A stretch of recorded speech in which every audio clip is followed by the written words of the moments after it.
లోక్సభ ఎన్నికల్లో Congress double digit MP సీట్లు గెలుస్తుందని మంత్రి పొంగులేటి శ్రీనివాసరెడ్డి ధీమా వ్యక్తం చేశారు.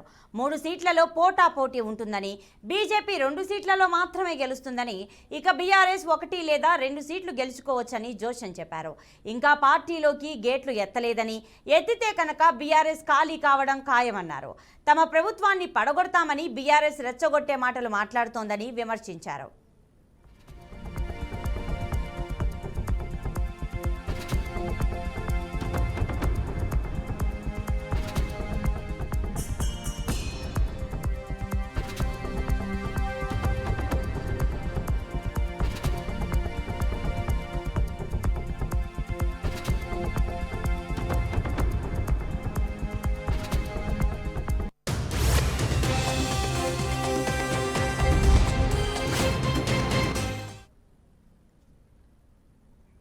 బీఆర్ఎస్ మీద తాము కక్షపూరితంగా కేసులు పెడుతున్నామంటున్నారు. అవన్నీ గత ప్రభుత్వంలో వారు అధికార దుర్వినియోగంతో చేసిన తప్పులు అన్నీ కనబడుతున్నాయని వెల్లడించారు.